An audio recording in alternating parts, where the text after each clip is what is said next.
And welcome back to part 3 of What If Goku Was Adopted by the Briefs. So last time on Dragon Ball Z What If Goku was adopted by the Briefs, Goku had just found his way to Master Roshi's after dealing with Emperor Pilaf, being saved by Bulma, all that good stuff.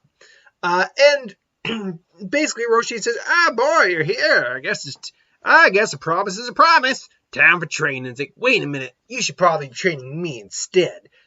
And entered Krillin. So this is where we kind of start off. Krillin is here. Goku's here. What's Roshi do? Oh, well, all right, promise to him. And then obviously he tasked Krillin with perverted magazines.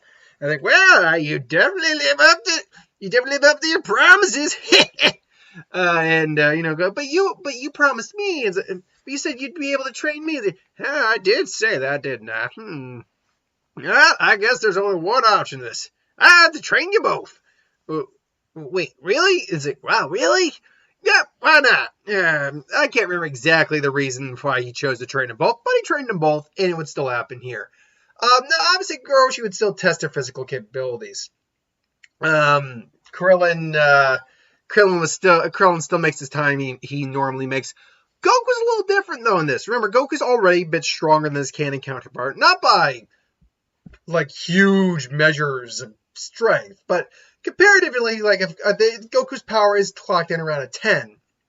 Although at this point in the series, he probably had enough Zenkais or something to, minor Zenkais, to probably be more like 15 or 20. But point being 10, this Goku's more around 45-ish, give or take. Much stronger comparative in Dragon Ball standard, but in the grand scheme of things, nothing amazing. And so when Goku goes for a run, he had 8 seconds flat in the original series.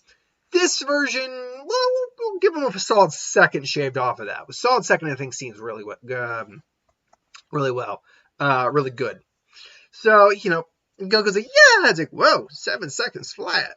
And then, Roshi throws a turtle shell. It's like, what's my time? Did something, some odd second. I can't remember exactly the amount of seconds. I think it was like 3 point some odd seconds. Oh, excuse me. Ooh. And so, can you teach us how to do it? What? Throw a purple turtle shell? Oh, the running, yeah. It's all about pushing your body beyond its physical limits. And so their training commences. Now, ultimately, that will lead us into the actual tournament, where Goku gets in touch with his family. Like, I'm going to be in the martial arts tournament. I hope you guys can come watch. Bulma's like, no problem, right there. I don't see why not. Or excuse me, if I'm going to go with a boy, it's got to go with the... And Rachel, well, I don't see why not. Honey, what do you say? Well, that sounds lovely. So, they go. And they're rooting for Goku. And Goku clearly breezes through his matches without any difficulty. It's pretty obvious he's going to breeze through the matches because he's stronger than his canon counterpart. Now, how much stronger is he? Well, again, going with the official power level scales, according to that I sent you, Roshi's around 138. Because Roshi really hasn't been training a whole lot, at least in the Dragon Ball era, Dragon Ball Z era. Once we got into Super, it's clear Roshi had been training again. So his power pretty much stayed the same, although, and we'll get to this later in the fight, that is not the full extent of Roshi's power. But in the base form we see Roshi at, he stands at around 138. Goku, I will say, is not like 100, it's not at 100 onto his power level. It's not. Because Krillin was weaker, and therefore Krillin grew a little stronger also, making his fight with Master Roshi, a.k.a. Jackie Chun, a bit more, that felt interesting. My foot clicked there a little bit. Because Goku was stronger, but because Krillin was weaker, Krillin had more of a catching up to do, and Goku, he had to keep his power lowered a bit more further down to Krillin's level, at least in the times they probably sparred together. Obviously, they had to do other training as well that we saw, doing the milk run, swimming. I'm yawning for some reason. I apologize. So where would Goku's power lie? I'd say he's just shy of Roshi's base power. Around 130, I think, for Goku is a solid. Let's go a little lower. I think for a solid number of 125. I think that's a reasonable area to put a Goku who's already much stronger than his canon counterpart, but still doing the exact same stuff. He hasn't been training in the gravity chamber as of recently, so we're not going to be going off of that. Still, he's pretty close to Roshi's level, and Roshi can even sense that too. So when their fight happens, It's a lot of the same, except Goku's able to push Roshi a lot harder, and Roshi damn near loses a couple times, but he's still able to manage it. They're going back and forth, back and forth. But then the issue with the moon comes in. And, Goku looks at the moon. Now, in the original, he transformed into an ape, and Roshi had to blow up the moon. But, thanks to the ingenious inventions by Dr. Brief, he wears this Broly necklace, which is absorbing the flux waves, which keeps Goku under control. Goku is able to keep fighting, even though he sees them as like, and he realizes, like, oh wait, the necklace, it's still working. Awesome. And their fight can keep going as it did. Now, how does this change the outcome of the fight? Well, the weird thing about that is it ultimately doesn't. And what do I mean by that? Goku still loses the fight. But why does Goku still lose the fight?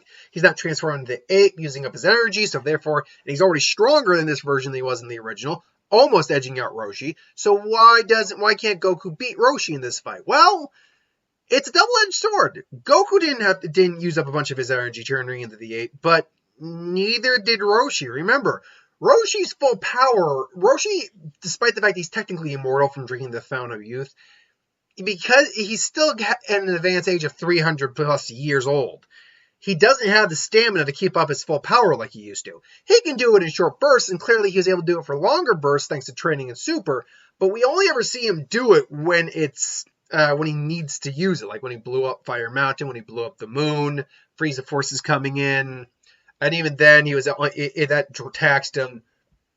Even in the Tournament of Power, he didn't use that form for extended periods, even though he had clearly been training with the form to some degree. So, because of that, Roshi's full power is usually kept in check, which means his ability to use his keys is a bit more available to him if he's not using that power. Therefore, him not having to use his full power to blow up the moon means he's got a lot more reserves than the tank in this version. Ultimately, I think it still comes down to that one final charge. Yeah! Sorry, Goku, but my legs are longer, so they could dig in deeper. So, ultimately, it does come down to that, and I think Roshi, still having the Kamehameha, you blast the Kamehameha, it digs his kick further into Goku just to cement the fact that, no, he's going to win. And there you go. I'm kind of using it as like a launch pad, if you will.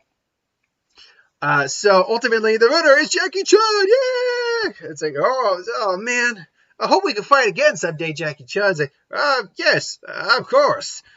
And, Dr. Brief, Bulma, his family comes like, Goku, I was so worried about you, man. You almost beat that old man. That was quite impressive indeed. It's like, yeah, but that just means I'll have to get stronger so I can beat him next time. You still did amazing to make it to the finals in your first tournament ever. So, sport, how about a victory dinner on your family? It's like, all right, dinner! Woo! And Roshi and everyone, meets up there. And the beauty of this is, because it's on the Briefs, who are rich as hell, Roshi didn't have to waste any of his prize money. So, Roshi gets to keep that prize money. Win-win! It all goes roughly about the same. It's just Goku does a lot better because he's a bit stronger. Now, here's the interesting thing here. The Red Ribbon Army saga happened pretty much immediately after this. Okay, maybe not like immediately, but like a few days max. Because the Red Ribbon Army were already looking for the Dragon Balls probably during the tournament. Roshi told, and I looked it up to be certain, Roshi told him after the tournament, you should go see the world. So we went out to go find the 4-star Dragon Ball, and that's how we ran into the Red Ribbon Army. In this, he doesn't have a reason to do that. In fact, he's actually happy kind of going home and just chilling out with his family for a little while. So, I'm going to say between when we actually start the Red Ribbon Army and when the tournament ends, it's been about a week. Let's say a week. And in that week's time, Gohan, amazingly, found the 4-star Dragon Ball. Wouldn't you know it? When it landed right on his doorstep. I could see Gohan being that lucky, too. Old man Gohan's like, that's convenient. It reminds me of the Dragon Ball I gave those kids. And he thinks, I wonder. And then, he puts it back, and then a year passes, like, and sure enough, he's like, well, what do you know? And obviously, old man Gohan would have been there as well. So he's got Dragon Ball. Goku's been, taking it a little easy, after after winning the tournament. He has a day off to just relax, a couple days off to relax. Then he actually starts training again. He actually tells his grandpa that he's going to try the gravity chamber again, and tries the chamber. Before, he could barely get past 2 times gravity. Now, thanks to Roshi's training, he can't go past like 3, but he can handle 3 with some mild difficulty, and he's really enjoying the actual challenge it's given to him. It's like, this is a whole new challenge, right on. Now you're not going to see any massive improvement in 1 week, but I'll round him up to the 130 I originally said I was going to put him at instead of the 125. He gets a little bit of improvement on, because right now it's more about him acclimating to the gravity. And remember, Saiyan's the homeworld gravity is 10 times that of Earth, so the fact is that Goku should be able to acclimate to these settings pretty easy. But eventually, he's like, you know what, maybe I should go see old man Gohan, maybe get a good spar. It's like, oh, that doesn't sound like a bad idea, but where are you gonna, how you gonna get there, huh? It's like, oh, come on, Bulma. I was like, please. It's like, fine, you owe me one. Come on, twerp. Hey, I'm not a twerp. And they had some fun sibling banter. Anyways, they drive out to where Gohan is, because they know where he is, and it's probably, it's probably a ways away, but as far as we can tell, it's nothing more than much of a day trip for them, especially since they have Capsule Corp items, they have a ship you can use, so it's hardly a day trip. And Goku and the gang kind of land at, old man Gohan's. Oh, Goku, yeah, how you doing? And Bulma, how you doing? We're doing good. Hey, yeah, I was just wondering, you think maybe we could get a sparring together? Oh, you want to spar against this old man again? Oh, you sure you can handle it? Yeah, sure I can handle it. Well, you were quite impressive against Jackie Chun. So, 1 second. I'm just typing something in real quick I want to just see if I know where Grandpa's Gohan's power level actually lied. I think he's actually relatively tied with Tien and Goku at that time, around, say, what was it, Power 5, received training from Master Roshi as well as top fighter, but likes to develop himself won 2 previous World Tournaments, is shown to be an equal match for Goku, even after he climbed Korn's tower and at receiving training from Korn, which actually implies that his power is probably right around 180, give or take. Roshi's is 138, but we know Roshi is ultimately stronger than Gohan. So yeah, okay, that adds up. Because he was able to match Goku at that point, who was right around 180. Now again, that makes weird sense. Like, he was stronger than Roshi. Base form Roshi, yes, because Roshi keeps his full power suppressed. At full power, no, none of his students could beat him. Ox King, Gohan, they couldn't beat him. But anyways, a very young whippersnapper. The only reason The only reason Goku really killed Gohan is because Gohan was not expecting that at all. So they kind of begin to spar, and it actually starts to go. It's going a lot more in Goku's favor because he's just had a lot more time to train and everything like that. My word, he's gotten so much stronger. You have improved indeed, Goku. But now, since you've improved, it's time for me to take you a bit more seriously. And then, Gohan and President, now they're going back and forth. And as they're about to, really square off, it's like, all of a sudden, I can't do a helicopter sound, unfortunately. But whatever, a helicopter comes down, or whatever their Red Ribbon Army is, and it's a Red Ribbon Army soldiers led by, oh crap, was it Colonel Silver? Give me 1 second. Which one did he was it was the red-haired guy, I know that. Which one was he? No, it wasn't Silver. Silver was the one where Ader was involved. Which one was that? Blue was the blonde one. Which one was red? The red-haired guy. Let's see here now. Fortune Teller Baba. Nope. Going a little too far. Where is the Red Ribbon Army crap? There it is, Red Army. Okay, it was Silver. Okay, Colonel Silver was the one with the red hair. All right. Then wait, who was the guy in Muscle Tower then? General White. That's who was in Muscle Tower. Okay, all right. So Silver comes in and basically said, so you're the one they call Gohan. I've heard you're quite impressive in your with your martial arts caliber, being trained by the great Master Roshi himself. We were wondering if you by chance had something in your possession. Our sensors indicate you have something known as a Dragon Ball here. We're a bit of a collector. we're a bit of a collector of the Red Ribbon Army, and we were hoping to acquire all of them to have a nice matching set. Would you be so inclined as to indulge us? That's not quite his voice, but he wasn't quite he wasn't like an idiot or anything when he spoke. I might be giving him a bit too much of an intellectual, menacing voice, but he wasn't an idiot by any stretch of the means. So, Silver, offering saying, "Oh, you're looking for the Dragon Ball. Unfortunately, I'm not inclined to give it. Now, who are these guys? The Red Ribbon Army." It's like, now, Goku probably has heard of them, but it's very rare that the Red Ribbon Army probably ever gets brought up, just because they are like they're probably like the strongest single army on the planet. It would take like the combined efforts of probably the world to match them. That's how dangerous they really were. But generally speaking, they probably don't get like mentioned up past like, oh my god, the Red Ribbon Army is coming. Oh gee, what are we gonna do? No, they maybe in passing they get mentioned, or like talking maybe about Gero and because he's a scientist and like the advancements he's done. But ultimately, we don't really hear about it. So Goku basically has heard the name, but nothing more beyond that. Bulma too, as the older sibling, does have a bit more experience here, and because she's probably again heard more of Gero than anything else, and is completely and it's like, wait, this is the Red Ribbon Army. It's like, wait, who the Red Ribbon Army? And then Gohan actually steps up, being probably the oldest one. In fact, crap, I can't remember how old Gohan is. Let's see here now. What's here? What family? Grandpa Gohan. There we go. Adopted grandfather. How old was Grandpa Gohan? Birthday was 658, and he lived or was killed at any rate. 749. Oh wow, holy crap! Between 38 and 49. If we average that out, that's a full 9. So we'll cut out the middleman and say 43. That means if you do the math, he was in his 80s. Grandpa Gohan got killed in his 80s.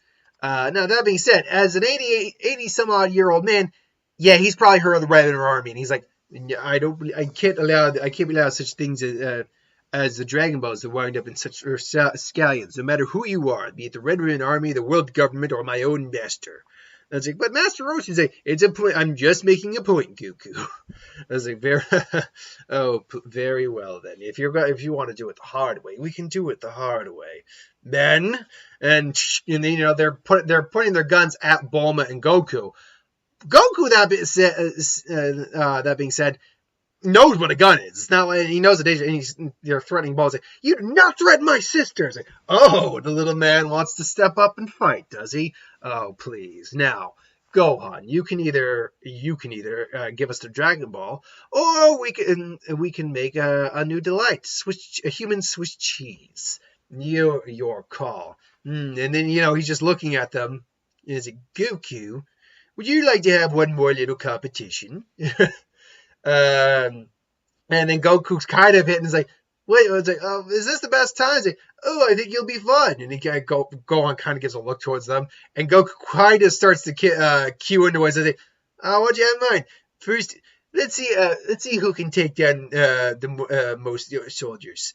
It's like, oh, he's got to take us down now. But, well, this should be interesting. Man, on the count of 3. 1, 2, and then Gohan just says 3. And then they both just disappear, take the guns straight out of their hands, and beat the living hell out of all the soldiers save Colonel Silver. And it's like, oh, how many did you get? Oh, and I'm going to say there was about a dozen soldiers there. I had 7. Crap, I had 5. It's like, and Bulma's just like, actually, no, you know what? Let's say, oh, I had 6. I had 6 too. Crap, that's a tie. Oh, wait, there's one more left. It's like, so you think you can just disrespect the Red Ribbon Army that way? And then he just takes his jacket off and say, I'm going to have to teach you a lesson, old man, you too, boy. So let's see what you've got. And then Gohan and Goku just gut check him. Just, they kicked like donkeys. That was a line in the original series. Just, and then, Goku just smacks him with his tail. And they basically just kick the crap out of him. Now leave this place now, and do not come back, unless you'll get more. And before you even ask, the Dragon Ball, any of you decide to come back, I can already tell you the Dragon Ball will not be here. So, they hightail it out of there. It's like, what? It's like, oh man, escape ball, you okay? Oh, hope you two kids are all right. Well, we'll be okay. I think she'll be okay. But anyway, what was that about? It's nothing good, Goku. If the Red Ribbon Army are after the Dragon Balls, the Dragon Ball is no longer safe here. But I mean, you were able to take it, no problem. Yes, but the Red Ribbon Army is no laughing matter. And he briefly explains again how strong the Red Ribbon Army is, and he's only one man. I'll entrust the Dragon Ball to you. So.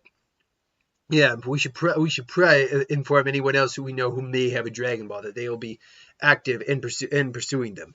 Plus, probably should give Master Roshi a call. Well, why Master Roshi and Krillin?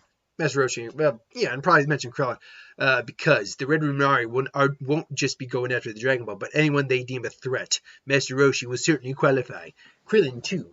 So, they now entrust the 4-star Dragon Ball back to Goku for the time being, and we got to head home now. And so they head straight home to prepare for basically an upcoming war between the Red Ribbon Army and the few fighters that are going to stand behind them. It's amazing that for all Earth's forces, that they have missiles and things along those lines that, quite frankly, would, at that point in the series, obliterate Goku. That Goku, as a kid, was able to basically dismantle them entirely. Still, I gotta love, original series Dragon Ball doesn't get enough credit. I really do enjoy Dragon Ball, the original series. I love Dragon Ball Z too. I love Dragon Ball, I love Dragon Ball Z.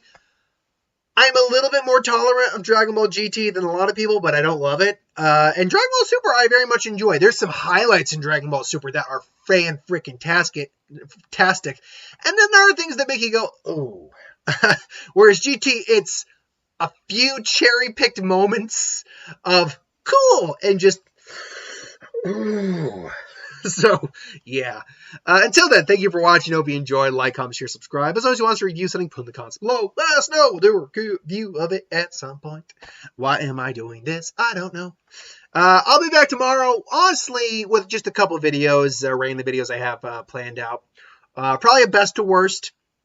I had some people someone request a couple different variations on the best to worst, like from Boy Meets World, Boy Meets World characters. Was it Malcolm in the Middle? No, it was. Oh yeah, it might have been Malcolm in the Middle. It was Boy Meets World, Stranger Things, and I think the other one was Malcolm in the Middle. Unfortunately, I've actually only ever seen one of those series, so that's the one you're getting tomorrow. I got plenty of others lined up for that series though, because quite frankly, those are just fun to do, and especially since I'm not going to see movies, I'm not doing reviews. Yes, I know Trolls World's Tour is out, but quite frankly, I don't want to pay $20 to go watch a movie that I know isn't going. That from what I actually understood, I'm like, let me get Rotten Tomatoes up. It's out. Give me a second. Actually, what's the Rotten Tomatoes on it right now? There you go, Rotten Tomatoes. What is Rotten Tomatoes on Trolls 2 right now? Come on. There we go. Trolls World Tour. 73%, really? All right. Hold on. Let's see. 73% with 78 people. Okay, so that tells me it's going to end up. I mean, wow. More critics are liking it than people who are actually watching it at home. But yeah, because it's only 61%. That's barely a fresh score. And that's actually, that's not user rating. Oh, that's right, because we can't verify it because we're at home. So as far as I know, that could be that could be a crock. But from what we can tell, more critics like it than the actual people did who went to see it. Still, I don't feel like paying $20 for a movie that I initially would have paid less than $10 to see. In my opinion, and I was all right on the first Trolls. I didn't love it, but I didn't hate it. I thought it was serviceable for a kid's film. And this one was probably going to hurt me more just because it was going to be even more of a jukebox musical. Until then, but I digress. Maybe if I get around to it, maybe if I convince like Carrie or someone to watch it with me. I don't know. Until then, thank you for watching. Hope you enjoyed. Like I said, I only got a couple of videos due tomorrow. They're just going to be some fun videos I'm doing for the sake of just keeping myself busy. Till then, later.